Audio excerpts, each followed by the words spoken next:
I have a couple more questions, but before we jump into soul blazing and what it exactly is, and people who are resonating with the conversation, we have quite a few people listening live.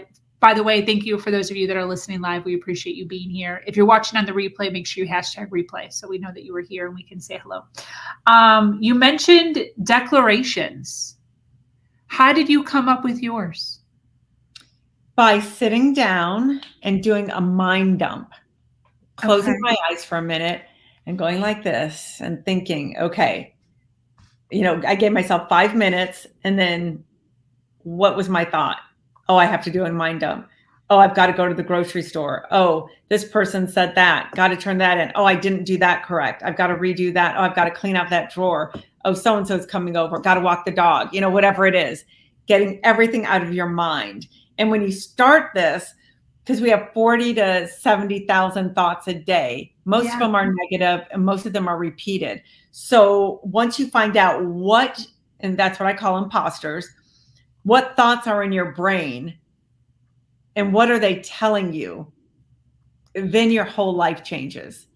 And instead of just saying thoughts in your brain, I thought I'd be fun and call them imposters, because I feel each person gave you those thoughts. Like your parents, my mom gave me thoughts of how to be, how to act, what's right or wrong. My father still in my head saying stuff, a school teacher, a boyfriend, a friend, whoever, a book, whatever it is, everything you did bad, all your shame and guilt stuff. For a lot of people, they're just repeating. So you start writing them all down. Then it's like a ball of yarn that I, make an analogy, that's in the stage of your brain, and you can't really move forward in your life, especially at a speed you'd like to, if you've got all this chaos that you can't think clearly. So take that out and put the yellow strand, the blue strand, the red strand, because each of them have a personality and a voice and a different issue.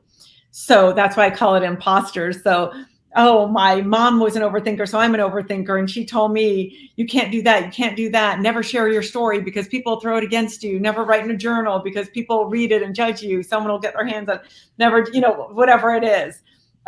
Never get married or have kids because it'll ruin your life. And my dad, you got to get married and have kids, otherwise it'll ruin your life. You got to do that. So it's like, oh, I'm not married, I better get married, whatever it is. Or I'm married and I'd like a divorce, but you can't get a divorce because of, so you just start writing down whatever your, stuff is that you've accumulated. Then once it's written down, you start going, oh, okay, this is a thought. This was my dad. If you name it, you could claim it. Then you go, that's not my thought. And a lot of these are from dysfunctional people, including parents. Just because they're adults or your teacher doesn't mean they were highly functional. All of us are dysfunctional in many ways, or we come from our perspective, our point of view. I come with 4 sisters, and all of us have a different perspective of our childhood. It's very different. So we're all seeing things, but we're seeing it from our lens, not how it really is, but our lens of how we see the world based on all of our accumulated experiences. So you write it down and say, oh, I was told I was dumb, and that's still in my head, so I can't move forward. So I would write a declaration, with the opposite of that. I love being the smartest person in the room. I love that, I trust and, believe in myself, whatever it is.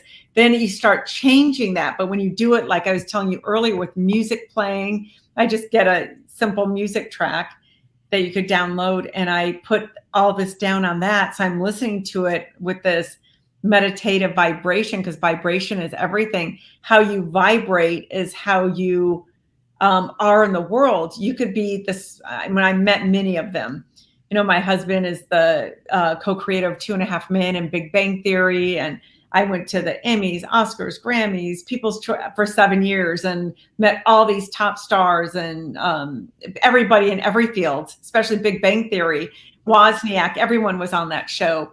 All these experts, scientists, creatives, writers, everybody in my life, and almost all of them, if they did not do this work, they were rich but unhappy. And I'm like, are you kidding me? One of the mantras was another soul-sucking day for the writer's room. I'm like, what? You guys are the luckiest people in the world, making so much money and telling jokes all day, with friends, with buddies, and getting up and down and having all your assistants just bring you food, and you don't even have to write. People write it on the board. You throw out something that's written up and someone else is typing, but it's just, you get used to it. You get spoiled and you forget. Wow.